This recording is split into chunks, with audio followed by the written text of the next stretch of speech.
atelier bi dafa dugg dans le cadre de la mise en œuvre du programme Powtu Youth. Donc pour un petit rappel, donc le programme Powtu Youth ñu gën ko xamee suñu kàllaama programme si la bokk. Donc mu nekk un programme de renforcement de capacité et de plaidoyer. Donc depuis bi ñu commencé suñu activité yi boobu léegi ñu ngi ci même suite logique. Donc de ce fait aujourd'hui dañoo amoon benn atelier de renforcement de capacité sur l'acte 3 de la décentralisation. Donc mu dajale woon 25 jeunes élus. Donc ci 25 jeunes élus yi par rapport ak les participants ñu gis ni ci am na ci ay conseillers municipaux, am na ci ay jeunes leaders d'association, am na tamit aussi ay membres de la plateforme ci la bokk yi nga xam ne ñoo nekk au niveau du département de Diourbel. Donc lël boobu lu tax ñu organiser woon ko tey dañoo waroon a tàggat ndaw ñooñu les jeunes élus locaux sur l'acte 3 de la décentralisation qui va nous permettre à ce que ñu mën a xam les dispositions spécifiques et générales par rapport ak l'acte 3 de la décentralisation. Sentiment de satisfaction quoi vraiment. Donc bien vrai que ni ñëwoon nañ commencé woon nañ ko depuis ce matin, on vient de le boucler, mais par rapport ak attentes yi nga xam ni que moom lañ doon xaar, donc on a remarqué ni après bi ñuy def une évaluation, donc participants yi donc ñoom ci seen bopp jugé nécessaire à ce que li ñu doon xaar par rapport ak la session am nañ ko, et que ñi ngi doon rafetlu vraiment tamit aussi clarté discussion yi ak tamit aussi pertinence su discussion yi par rapport ak le facilitateur.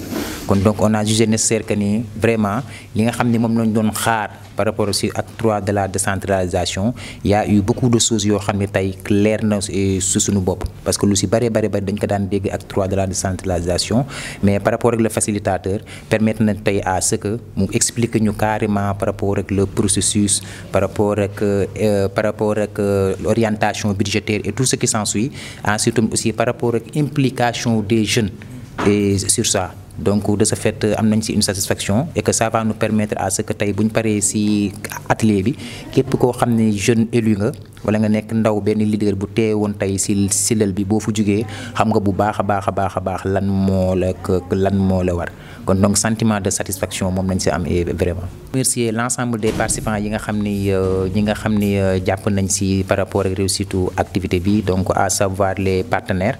Donc le partenaire A qui est Amref Health Africa, le partenaire B ANJ bi nga xam ne moom moo ñu jox l'occasion et l'opportunité à ce que ñu mën a dérouler ce programme. Di remercier tamit aussi l'ensemble des membres de la plateforme, donc à savoir le CVH Keur Rose, Rampes Diourbel, les éclaireurs de Diourbel, ARC et AEJT. Donc di magnifier tamit aussi la présence tamit aussi des maires de la commune. Donc gis nañ fi les maires yi, ñaari adjoints maires yi teewoon nañ ko, gis nañ tamit aussi le représentant du président du conseil départemental de la jeunesse, il y avait aussi le président du conseil communal de la jeunesse, gis nañ tamit aussi des conseils municipaux ak benn conseil boo xam te ne aussi jugoon na woon au niveau du conseil départemental. Donc ce qui veut dire que ni y avait vraiment une coloration par rapport ak le choix de la cible quoi, et que discussion yi tamit aussi ko wane nañ ko. Donc di remercier bu baax a baax aussi l'ensemble des volontaires yi de Keur Rose yi nga xam ne ñoom ñoo jàpp ci par rapport ak la coordination quoi. Donc coordination bi du début à la fin vraiment gis nañ ñoom seen taxawaay bu baax a baax te ñu ngi koy magnifier bu baax a baax. Parce que y aura une suite logique par rapport à cet atelier, y aura d'autres activités yoo xam tamit aussi inchallah war nañ ko def yi nga xam ni atelier bii nii moom moo ko jur. Donc xam naa ne après bu ñu ci àggee inchallah on va essayer de communiquer sur ça. Merci beaucoup, di remercier vraiment tamit aussi waa Baol Info wax dëgg yàlla gis nañ seen teewaay bu baax a baax te ñoom tamit aussi sont des partenaires, parce que dañoo bokk tamit aussi ci acteurs sociétaux yi. Kon donc les médias ñoom tamit aussi ci voie de changement yi moom lañ bokk quoi. Kon donc ñi nga xaar ci ñoom tamit aussi seen implication bu baax a baax. di remercier aussi suñu consultant bi vraiment pour la clarté et la précision vraiment du thème.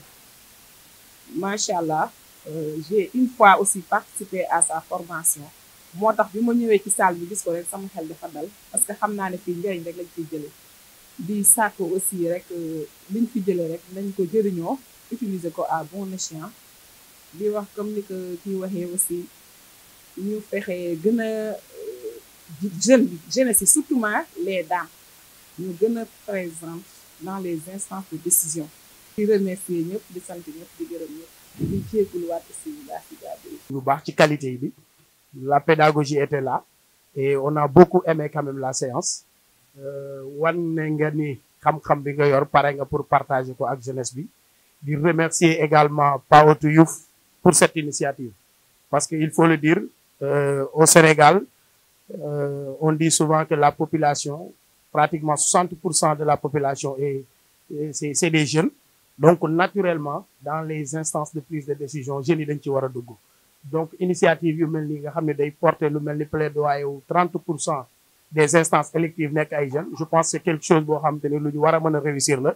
Et c'est à travers ces genres de séminaires et de formation, je pense que ci la ñuy mën a éveiller conscience ndaw ñi pour ñu gën cee war a mën a jublu gën cee mën a nekk.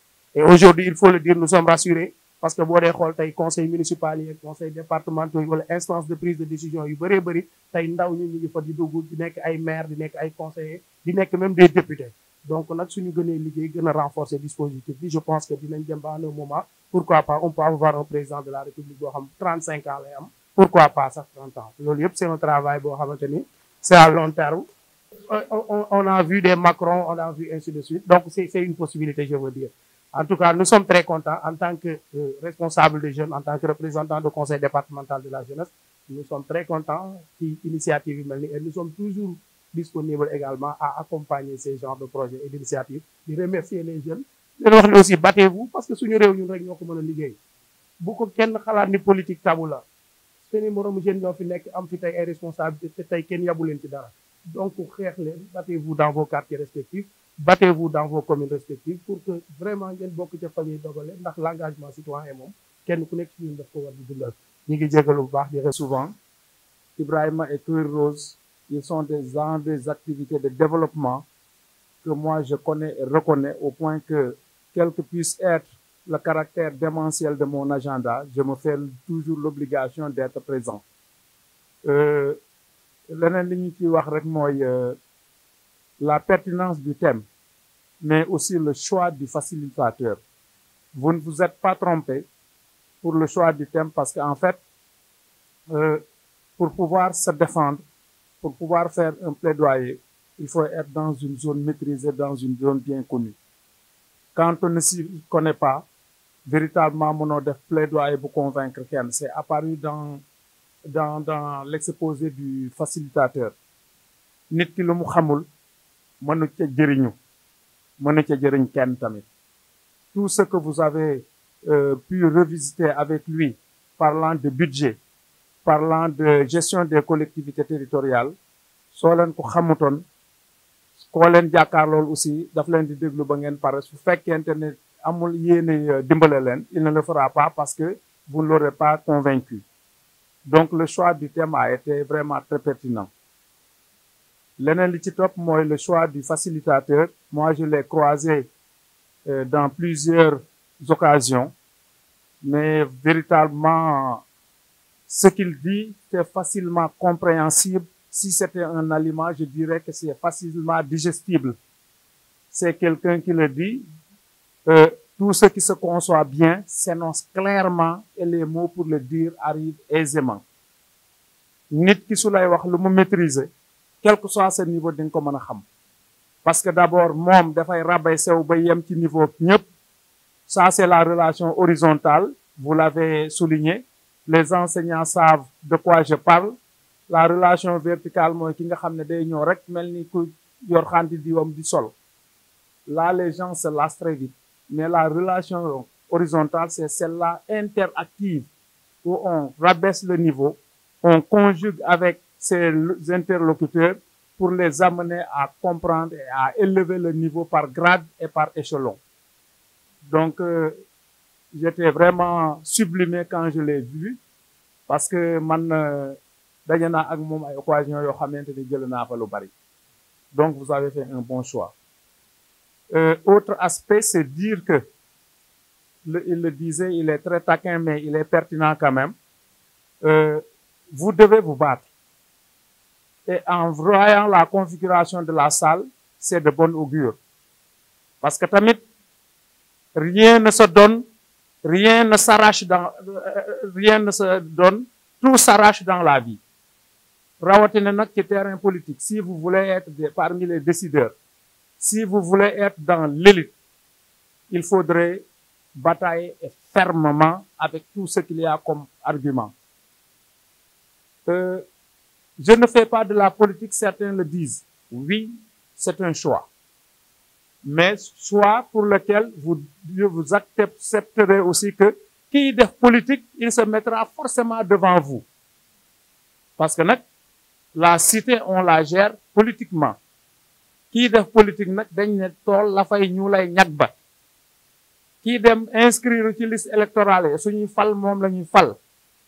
Kii yëngatu ci wàll boobu noonu su fekkente ne moom la ñuy fal te su décision jotee aussi moom mooy décider. Des choix on peut les avoir. On peut entrer dans une liste sans faire de la politique. Mais il faudrait s'approcher suñ jegee ci loolu noonu pour dire que nous sommes organisations de la société civile ou en tout cas des organisations qui sont un peu neutres, mais nous voulons participer à la construction de notre cité. Donc nous voulons avoir des conseillers municipaux, nous voulons même aller au-delà de ça. Sinon, nous politiciens, Man, Khadim, Tchekoura et autres, on décidera chaque fois à votre place. Demander à être dans l'élite, ce n'est pas des slogans, c'est des actions pour lesquelles il faut aussi se battre. Donc ça, c'était une parenthèse que j'ouvrais. Mais pour votre implication dans la gestion de la mairie, débat d'orientation, c'est des débats publics. Le vote du budget, il est aussi public. Donc, nous, en tout cas, au niveau de Diourbel, on a essayé de faire ce qu'on appelle le budget participatif. C'est-à-dire, dans les 4 grands quartiers, on a dit aux délégués de quartier et à ceux qui s'agitent autour de ce quartier-là que nous le budget, ce qui concerne le quartier Médinatoul, nous avons 1 ou 2 jours, nous avons fait nous waxtane. Door ñeu def ko pour tous les quartiers door ñeu au débat d'orientation. Débat d'orientation ku mu neex ñeu. Et chacun a la parole pendant ce débat participatif là. Bu boba aussi li ngeen bëgg wax man ngeen ko fa wax. Thioune l'a dit, su fekkente ne yow au moment de débat participatif, débat d'orientation ou tout ça, les jeunes ne sont pas représentés. Les questions liées à la jeunesse man nañ ko bañ jëlaale en charge. Ablaye Wade moko doon wax ne ku coowut boko. Faut ngay sànni xeer, il faut ngay des fois nga yëngal pour que véritablement qu'on puisse savoir que ne kii am na soxla te mu ngi fi. L'invite c'est quoi? Mooy que ngeen gën a jege, même sans faire de la politique, débat d'orientation am na ma ñëw fekke, forum am na ca quartier ba ma ñëw fekke, réunion am na ca délégué de quartier ba ma ñëw fekke, débat d'orientation am na ma ñëw fekke, vote de budget jot na ma ñëw fekke. Au-delà de fekke bi aussi damay wax lan mooy préoccupation des jeunes. Santé de la reproduction, j'essaie d'agir pour que en amont ñu mën koo jëlaale dans le débat d'orientation mën koo dugalaale aussi ci budget bi. Donc c'est un peu cela. Je magnifie véritablement le travail qui a été fait aujourd'hui, en particulier, mais en général ce que vous êtes en train de faire. Et ça, je le dis au nom du maire et de toute l'équipe municipale, parce que soo leen gisee chaque fois suñ relation ak yéen yomb mooy ni ñu gis ngeen di yëngatu ci wàllu développement. Et ça, on va continuer dans cette lancée-là. Donc la satisfaction, elle est bien là. Kontaan nañ ci lii. Et en tout cas, je peux le dire au nom du maire et de toute l'équipe municipale, nos portes vous sont largement ouvertes pour une prise en charge de toutes les questions liées à la jeunesse, à la santé, parce que xam naa wax ngeen ko ci jeunesse ak santé ci compétences yi ñu décentraliser la gàll ko ci ndoddu commune yi. Donc l'invite est donné et nous souhaitons bon retour à tout le monde.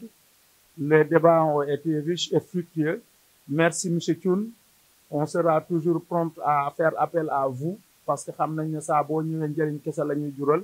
Merci à tous ceux qui ont participé. Donc au nom du maire et au nom de toute l'équipe municipale, si nous en avons la prérogative, nous déclarons clos cet atelier qui véritablement a eu des retombées très positives. Merci à tout le monde.